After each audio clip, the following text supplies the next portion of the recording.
ನೀವು ಎಂದಾದರೂ ನಿಮ್ಮನ್ನೇ ನಾನು ನಿಜವಾಗಿಯೂ ಆಗ ಸಂತೋಷವಾಗಿರುತ್ತೇನೆ ಯಾವಾಗ ಎಂದು ಹೇಳಿಕೊಂಡಿದ್ದೀರಾ? ನಾವು ಆಗಾಗ್ಗೆ ಭವಿಷ್ಯದ ಕನಸುಗಳನ್ನು ಬೆನ್ನಟ್ಟುತ್ತೇವೆ, ವರ್ತಮಾನವನ್ನು ಮರೆತುಬಿಡುತ್ತೇವೆ. ಪ್ರಪಂಚದಾದ್ಯಂತ ಪ್ರಯಾಣಿಸುವ ಕನಸು ಕಂಡ ಸಾರಾಳನ್ನು ಭೇಟಿ ಮಾಡಿ. ಅವಳು ನಿರಂತರವಾಗಿ ಕೆಲಸ ಮಾಡಿದಳು, ಪ್ರತಿ ಪೈಸೆಯನ್ನು ಉಳಿಸಿದಳು. ಒಂದು ದಿನ ತನ್ನ ದೊಡ್ಡ ಸಾಹಸಕ್ಕೆ ಹೊರಡುತ್ತೇನೆ ಎಂದು ತನ್ನೆಲ್ಲ ಆಸೆಗಳನ್ನು ಮುಂದೂಡಿಕೊಂಡಿದ್ದಳು.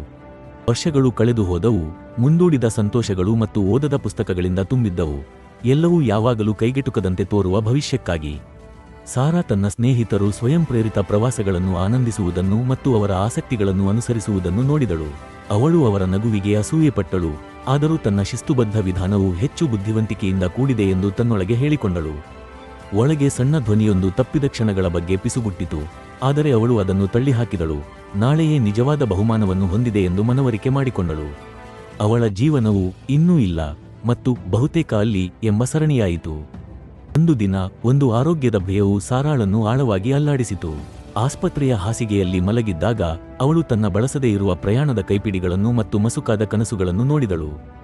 ಒಂದು ಆಳವಾದ ಅರಿವು ಅವಳನ್ನು ಹೊಡೆದಿದೆ, ನಾಳೆ ಎಂದಿಗೂ ಖಾತರಿಯಿಲ್ಲ. ಅವಳು ತಕ್ಷಣವೇ ತನ್ನ ಕನಸಿನ ಸ್ಥಳಕ್ಕೆ ಟಿಕೆಟ್ ಖರೀದಿಸಲು ನಿರ್ಧರಿಸಿದಳು. ಇನ್ನು ಕಾಯುವಿಕೆ ಇಲ್ಲ. ಸಾರಾ ಪರಿಪೂರ್ಣ ಪರಿಸ್ಥಿತಿಗಳಿಗಾಗಿ ಕಾಯಲಿಲ್ಲ, ಅವಳು ಅವುಗಳನ್ನು ಸೃಷ್ಟಿಸಿದಳು.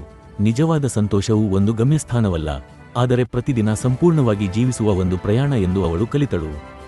ಜೀವನದ ಕ್ಷಣಿಕ ಸ್ವಭಾವವು ನಾವು ಈಗಿನ ಸಮಯವನ್ನು ಆನಂದಿಸಬೇಕೆಂದು, ಇಂದೇ ನಮ್ಮ ಸಂತೋಷಗಳನ್ನು ಅನುಸರಿಸಬೇಕೆಂದು ಮತ್ತು ಬದುಕಿನ ಸಾರವನ್ನು ಎಂದಿಗೂ ಮುಂದೂಡಬಾರದೆಂದು ಬೇಡುತ್ತದೆ. ನಿಮ್ಮ ಸಂತೋಷವನ್ನು ಮುಂದೂಡಬೇಡಿ. ನೀವು ಯಾವುದಕ್ಕಾಗಿ ಕಾಯುತ್ತಿದ್ದೀರಿ? ಆ ಹೆಜ್ಜೆ ಇಡಿ, ಆ ಕರೆ ಮಾಡಿ, ಅಥವಾ ನೀವು ಕನಸು ಕಂಡ ಆ ಸಾಹಸವನ್ನು ಯೋಜಿಸಿ. ಇಂದೇ ನಿಮ್ಮ ಉತ್ತಮ ಜೀವನವನ್ನು ನಡೆಸಲು ನಿಮಗೆ ಸ್ಫೂರ್ತಿ ನೀಡುವ ಹೆಚ್ಚಿನ ಕಥೆಗಳಿಗಾಗಿ ಕನ್ನಡ ರಿಪೋಗೆ ಚಂದಾದಾರರಾಗಿ.